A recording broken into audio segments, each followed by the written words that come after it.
What's going on, guys, man? Welcome to the first ever video podcast. Not the first podcast, but the first ever video podcast that I'm doing. The reason I decided to do it was I thought it was about time, right? Done about 200 episodes of the podcast. So I was like, I want to try something different. And this just felt like the right thing to do. I wanted to take time, though, to kind of get the things I needed. Like, to my right here is a studio light. Down here is also a studio light that I just have positioned on the floor. And then kind of put up some things. Like, I got the picture here of me and my mom. Yankees picture, not a fan. And I got one of my favorite fighters poster of George St. Pierre over there. And then you can kind of see off to my left here my super inexpensive plant. And I don't know, I'm just really excited to give it a shot and expand. And I just love the vibe, right? Like, you come in to this office and you see this setup, and it's like, for me, it just gets me going. It gets me excited to podcast. So I thought I'd just kind of give you guys a little lay of the land about why I haven't podcasted in about 2 months since the last time I did one. But yeah, it's been a long couple months, and I've been waiting for furniture and trying to figure out what I wanted to buy. Like don't mind the stretch, but you can see the couch here behind me. That just came, I think, a week ago. And then just trying to figure out like the type of tables that I wanted to get and things of that nature. So it's been fun, but now we're here, and yeah, just kind of play catch up, I guess, on this first podcast here. By the way, hope you guys are all staying safe throughout this whole COVID process and the unfortunate, but Jesus, I don't even know what you would call it. It's just, I think that's the best way to put it. It's just been unfortunate for a lot of people. The way I kind of look at this scenario is it's an opportunity for us to kind of realize that I think as individuals and as a group, we take what we have available to us for granted. And I think that's a real thing. When I think a lot of people now, for the most part, look at situations a lot differently. I will say this, though, and it's probably going to sound crazy, but I think a lot of people are this is going to be their new normal. They're not going to be comfortable going back to the way, where you stand really close, where, like, you remember the time where you would be in a lineup at a grocery store, at a Shoppers Drug Mart, or even while you waited in line at a restaurant, and you would just be like this close, right? Like that close. Now you're seeing people this close. You still see people that are this close, but you see people now that are giving their distance. And I will say that it's super unfortunate to me that people had to wait till now to look at that and say, okay, this is what I'm going to practice. I mean, I say it now, but like, social distancing is just something and that you should practice as like a life rule, right? Like, why do you need to be this close to somebody versus like this close? This close, once everything kind of goes back to normal, I think would be a little excessive. We would literally have fucking lineups out into the street, right? Like, every morning I go to Tim Hortons, it's crazy. Like, you have, your decals, which are the stickers on the floor that you follow. It kind of gives you your distance that you're supposed to stay. So the Tim Hortons that I go to, you can only basically have one person at the register. Then, you're 6 feet. Then another person, which is basically the door. And then another person, which is kind of in the walkway. And then everybody else lines up outside. So if you get to my coffee shop at around 6:30, good luck, man. I got to make sure that if I do ever get to work at that time, I just end up picking a drive-through on my way to work, because as much as I love that coffee shop and they know my orders and I almost essentially don't even have to say anything, I go up and they're like, 6 drinks, and I'm like, yep, done. You can't. I don't want to wait in the line that long, even in times like this. I mean, it's just long. Take COVID-19 out of it, the line is just long, but you're now it's down the fucking street, right? So I get it and I respect it. And keep in mind, I have to do it too as a you know, an individual that runs a grocery store. I feel like though my customers have been really good. You know, I think this has been going on for what, 3 months now. And I want to say like I feel like I would actually personally say thank you to the customers that shop in my store because minus a couple knuckleheads, right? I think for the most part, man, they've been really, really good. They've been super patient, super supportive about what we're trying to do and, you know, the measures that we're taking to try to ensure their safety. I think they've been amazing, which was totally opposite of what I was expecting from them. I was expecting impatience and ignorance. And it's not to discredit them, right? But you look at your business when you were, let's just call it normal, and then you think about in those times they were super impatient and just at times really ignorant. And now, you have a situation that's going to mean that they have to wait outside, they have to wait longer. Trying to get people to follow the 6 foot rule, I would say was the biggest challenge. And it's frustrating. Like, I don't know how most people feel about this, but I feel like as an adult, you got to own some accountability. Everybody has a phone, they have a television at home. So you see the news, you know what's going on. So it shouldn't be up to me as an individual that runs an environment or an establishment to have to enforce to you, the consumer, and also a grown adult who's probably a parent in most cases, and or just a man or a woman, but you're smart enough to know that this information is out there. It's in the world, right? Everybody knows about it. So, and this goes back to the reference of the knuckleheads. Like I don't feel like I should have to tell another grown adult that you need to keep your distance. I feel like that's just super irritating, right? And then when you tell them, I've had people say to me, I got a mask on. And I just shake my head, and so what? And then there's been times where I've said to people, you got to keep your distance. And they're like, well, how come you don't wear a mask? They start questioning me. And, I could go in. There's some customers, like if they ask me in casual conversation, I'll talk to them. I don't like it. It's very constricting. I constantly running around working. I have trouble breathing. My glasses fog up. The whole spiel about, well, anybody, for instance, like that wears glasses knows that when you wear that thing over your nose right here, and you breathe heavy, oh my God, the cloud of smoke that just comes, or the cloud of fog that comes into your glasses it's irritating.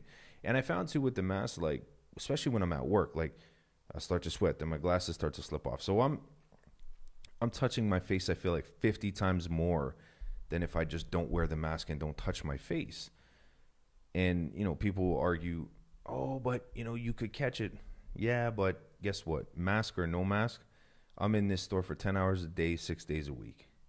If I'm going to catch it, it ain't going to be because I'm not wearing a mask. It's going to be because, I'm a frontline worker and we're there, right? But like, kind of goes back to earlier. I feel like as a company, we've done an amazing job just being able to, with the amount of people that come into our building every day, with the amount of employees that we have, company wide and, from one store to the next, I feel like we've done an amazing fucking job and everybody, not only myself, but, my team, every staff member from myself down to the last person, that works for me. We've done all a phenomenal job, and I want to thank them personally for their efforts, because it's been hard. It's been hard for everybody. It's been such a dramatic change and an adjustment in how we go to business every day and how we have to behave, and just you have to be so cautious about what you're doing, and it's very easy when situations like this happen, it's very easy to be become forgetful because you're just, there's so much there. There's so much going on, and you're just like, oh my God, and things tend to slip through the cracks. And I'm telling you one thing, man, customers will definitely hold you accountable. And that's another thing that bothers me is like, when a customer has a problem, I get it, man. Like, you see what we're doing wrong, because that's very easy, because you're scrutinizing what we're doing. But, I think just if they had a little more of a picture, right? You're talking about, and this goes for anybody that runs a business or runs an establishment, right? And I'm sure that they probably heard the same nonsense from customers or people that come into their businesses. Oh, you guys aren't doing enough, or why aren't you wearing a mask, or why aren't you wearing gloves, or why aren't your employees, and blah blah blah, the whole shebang. But as a customer, right, it goes back to what I said earlier. It's up to you as an adult, a grown individual, to be accountable for yourself.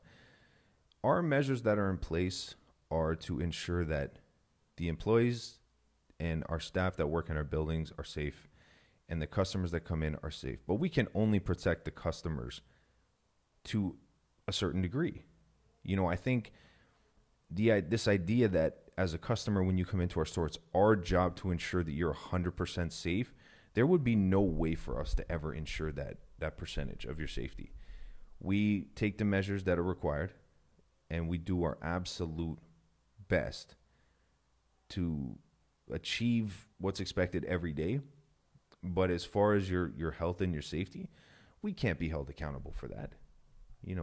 I think as people, man, do the right things, sanitize your hands, take your vitamins, get a good night's rest, things like that. Those are things that are going to ensure your safety and that, good health. Not going into a grocery store and yelling at us because, we didn't give you 4 sanitary wipes instead of, the mandated 2 to ensure that, 2 or 3 other people behind you get wipes, right?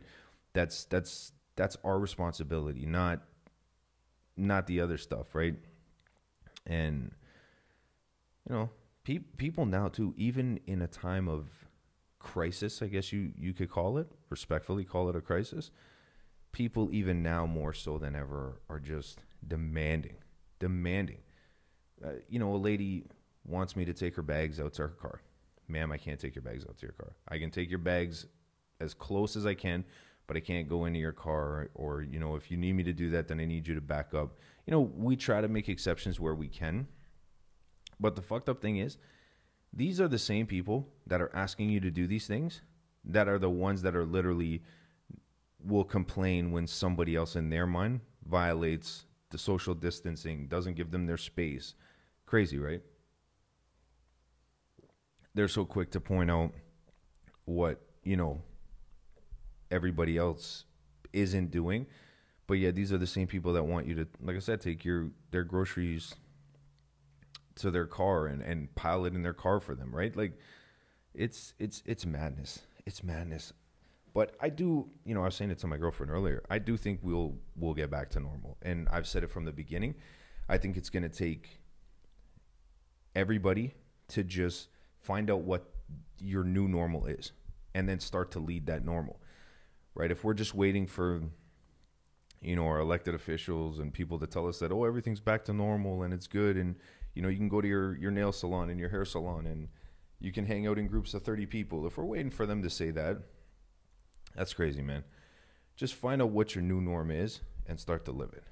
And you'll find that until things start opening up, like establishments, yeah, that's when it'll feel truly normal, right? But I think you can create some sort of normalcy in your life prior to that point, so that when everything like that comes full circle and we're able to open everything again, then it's just a matter of getting right back into the mix, but you already see people, like, I think as of today, you were able to, in Toronto, and I think throughout Ontario, you're able to gather in tens, and you're just seeing people instantly want to gather in tens. It's like, I always say to people, man, this quarantine is, I hear people all the time, oh my God, I haven't been able to hang out with my friends and this and that. Yo, this has been like the best time of my life, to be honest. It's been the best time of my life. I'd like to consider myself as somebody who's always productive and always tries to make the most of every day. I don't like to waste time. But, I'm gonna be honest, there's some days I come home and I knock the fuck out, right? I'm tired of shit. But at the same time, this has allowed me to do something like finish The Office, right? Get Jess a desk and kind of put this part of our apartment together. And we finally finished the dining room, right? So being able to, say, all right, we can't go out for dinner and, spend a butt ton of money there, or we can't travel. So it allowed us to take the money from that and be able to do some of these other things, which has been great. It's been great. Finally, after 2.5 years, I got almost every room in my apartment furnished. So, I ain't mad at that. As far as I'm concerned, it took me too long. But yeah, so all these people that are just like, oh, I need to hang out with my friends. I get it. I'm not criticizing you guys. If that's what you do and that's your thing, hey, I'm all for it, right? You got to live your best life, so to speak. But for me, this is like, for somebody, I'm not antisocial. Before, I used to call myself antisocial. I wouldn't say now that I'm antisocial. But it was definitely like, when they're like, you got to stay home, I'm like, all right, cool. I'm not mad. I'm not mad at all. I'm not mad at all. I'll tell you one thing, though. I have gotten really bad with sugar consumption. That's something that I'm trying to change. I realized like 2 days ago, I was just sitting at home. I hadn't had sugar since about like 3:30 in the afternoon. I had like a large tea. But I'm just sitting at home and the left side of my mouth is like sore. And I'm like, okay, all right, cool. What's going on here? And I could just feel the sensitivity in my mouth on the left side of my mouth. And then I drank a glass of water, and it was like, it wasn't ice cold, but it wasn't room temperature warm. It was kind of like somewhere in the middle, wherever that middle would be. And all I thought was like, this is how my mouth was. I was just like, holy Jesus, what the hell is that?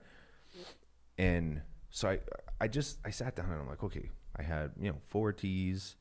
2 of them were triple. The other 2 were double. And I'm like, fuck, that's a lot of fucking sugar. And then I'm thinking to myself, okay, well, I drink that amount essentially like every day, 5 days a week. And I'm like, oh my God, well, I got to stop that. That's just not, I'm going to be fucking toothless soon if I keep going like that. So I was like, all right, I'm going to change it up here. I'm going to try to go. First I tried double, and I was like, it still tastes kind of sweet, right? And actually, I think it's been a while now. I want to say it's about 8 months since I've actually had like a can of Coca-Cola or Pepsi or anything like that. One of those really, really carbonated, sugary drinks. If I want to have something now, I'll have Coke Zero in moderation to the best of my ability.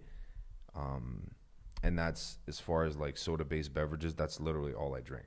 For the most part, though, it's water and tea. But at the time, the tea wasn't affecting me. It wasn't hurting my teeth. I also feel like all that sugar is like part of the reason why I'm getting a bit of this. And I don't like that. So I was like, all right, let me cut this off. So I tried double. I was like, still kind of sweet. But I'm like, if I switch to a regular, is it just going to be lacking taste or sweetness at all? Because I got a sweet tooth, man. That's my thing. I got a sweet tooth. I need to have sugar in my life. So this is one of the challenges I've kind of set for myself, is like, how can I cut almost every element of sugar-based consumption down to like the bare minimum. Not completely cut it out, because I feel like if I completely cut it out, that's when I'm going to just kind of slip, and then I'm going to just go crazy and, start to consume a whole bunch. Because when I did it with the pop, it was like I would go from, let's say, drinking 5 cans in a day. So I was like, okay, I'm going to drink 2 cans for the entire week. And then I realized, okay, so I did that for a couple weeks, and then I was like, okay, I'm only gonna have 1 can a day. And I realized in that second week, I was like, I think it was like by Wednesday or Thursday, I'm like, okay, I don't really need this. So then I actually just cut it out cold turkey because I realized I didn't need that process to cut out pop. I knew like I wasn't craving it anymore. As I started to slowly cut it down, I was like, oh, okay, I'm not itching to have this. But I feel like in my tea or you know mini eggs, my guilty pleasure. And I work in a grocery store. I run a grocery store, so that's as bad as it probably sounds. It's such a challenge because finding the time to eat in a day, just that 5 to 20 minutes to sit down on your own where you're not bothered. Like I've literally had to do this now where I put a note on my door. Whereas if anyone comes to my door, I actually close the door and lock it from the inside. And it says, do not disturb. Right? Like that's the extent I've had to go to just to get anywhere from 5 to 25 minutes to myself unbothered. And that's just my staff. Like if my boss comes in, she's going to rip that sign down and open the fucking door, right? And tell me not to do that shit. But, so a lot of the times because I can't get that time to myself to actually sit down and eat a nice homemade meal or even a half decent lunch at best, I get stuck resorting to the shitty foods and the sweets because it's just convenient and easy. So this is where the real challenge lies for me. So I've switched to a regular, and I got to tell you, and I even downsized. It was for a long time it was extra large. First two of the day were extra large. Then it would be a large after that. So now I've actually scaled down to a small 3 times a day, right? And to me, to some people, they're probably just like, well, it's not really that bad, But for me, 3 small regulars is the limit for the day. So I'm getting 3 sugars. And if I stay away from like a Coke Zero that day, and for the most part, I just consume some water, I feel like that's a good start. I feel like that's something that I can figure out and I can navigate. And I'm still giving my body sugar because I don't want to just take it out of my system. And like I said, then I crash and I start craving and I'm like, oh, fuck. And then you just kind of fall back into that rabbit hole. So I feel like I've thought about it thoroughly, clearly from, you guys should be able to tell. But I've also, I'm 35, right? And I think this idea that I need to have sugar is a mind over matter type of thing. There's no way I need to have that much sugar. I know it's not good for me. It's painful, I can tell because my teeth, a couple days ago were killing me. So this like crazy thought that you need it, I need to get that out of my mind and just be better, right? That's the biggest thing, is just trying to be better, trying to consume, more water, and obviously get away from the fast food. This quarantine has led me to eat so much fast food that it's killing me. That's probably where, some of the excess weight has come from as well. And I'm still putting in, the same amount of steps that I would a day. I'm putting in between, 16 to 20,000 steps a day, which by all accounts is fantastic. But I'm still packing a little bit of this quarantine 15, right? So that's what I'm hoping this shit, is over and done with. But, I think it's either once a day or once every couple days, me and my girlfriend will go for, a nice 30-minute walk. That allows me to put some more steps in. And so we've gotten really good with that as well, like trying to just kind of take care of ourselves. We're not bad. I'm probably making it sound like we're terrible. I'm not 300 pounds, and no offense to anybody that is. I mean, shit, stuff happens, everyone's circumstance is different. But I feel like when you start to feel shitty about the things that you're doing, it's probably best at that point to just make a change and say, all right, cool. I'm not going to continue to do this. I'm the one that can make the change And, you know, if I don't continue, if I continue to go on this path, like how much worse can it get? You know, I have a couple friends that are dealing with the same thing, right? And it's always because we all work in the same environment. It's never about the commitment to do it. It's about just the accessibility of all that crap and shit that's just right there. You know, every one of our stores is literally like in the same plaza as a Tim Hortons, so it's easy to get, you know, 2 Timbits and a coffee, right? And we're kind of like it's kind of like a it's like a weird support group, right? Like I shouldn't say that because support groups aren't weird, but you know, it's for some people it's necessary. But I feel like, you know, we'll talk a couple times a day, and it's always like the same question, like, oh, did you go to the gym or did you walk today, right? So I mean, we all support each other, and like I said, me and Jess are doing this together. Like, we're trying to make sure that, you know, we eat healthier. You know, we do a little meal prep on Sundays. You know, even I've tried to be better with like my sleeping habits, like stop staying up until the wee hours of the night, and then, you know, going to work for 10 hours a day. You know, I'm trying to go to bed at a reasonable hour. I'm trying to just, you know, get that proper rest and keep my body in good shape. Started taking, you know, vitamins and things of that nature, because I just realized that, you know, 5 or 6 years ago, I would have never been the person doing that or talking about doing that. But I realized those little changes in the long run will make a huge difference for myself. And that's, I want to get to the point where when I'm in my 40s, man, I feel good. I feel good. I don't roll out of bed and I'm like, fuck this day, right? Like, I want to wake up in my 40s and be like, oh, I'm ready to crush this shit, right?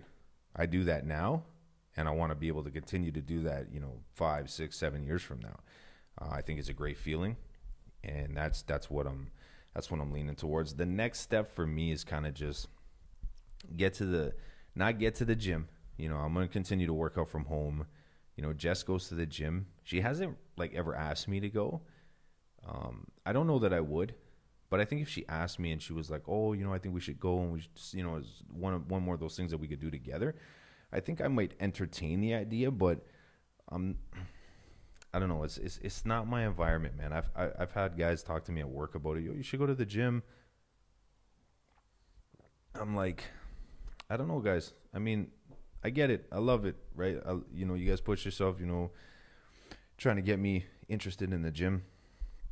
It's just, it's not really my thing. I don't like the environment. I don't know why. I'm a very particular person. Like, if I don't like something, it's almost going to be impossible to sell me on the idea of doing it, trying it, whatever you want to call it. I'm pretty stuck in my ways, and the gym is something I refuse to budge on at all, because I just know that I'm never going to do it. And even if I go 1 or 2 times, I'm not going to keep doing it, right? I'm just going to be like, all right, fuck it. I don't want to go back. I'll get weights at home, and I'll do it at home. Just, it makes me feel more comfortable doing it at home, right? I don't know if I think like people are watching me, and it's I don't know, it's not a good vibe for me. I don't like it. So, yeah, I'll never end up doing it, right? But, whew, god damn, it's already been. That's actually one of the unique things. Because I'm recording video now, I can only do 30 minutes. So like the whole time I've kind of been like watching the camera screen and stuff like that, and we're coming to the end. But hopefully you guys enjoy this new approach I'm taking. Hopefully you guys enjoy the video. Kind of tweaking the content a little bit. I want to try to get away from, I love sports, and it's always been something that I truly enjoy talking about, but I want to try to be, you know, kind of give you guys some insight into me, and you know, hopefully get some guests on the show, doing the video podcast now. So hopefully you guys enjoyed it, and I will see you guys in the next episode. But thank you guys, and have a good night.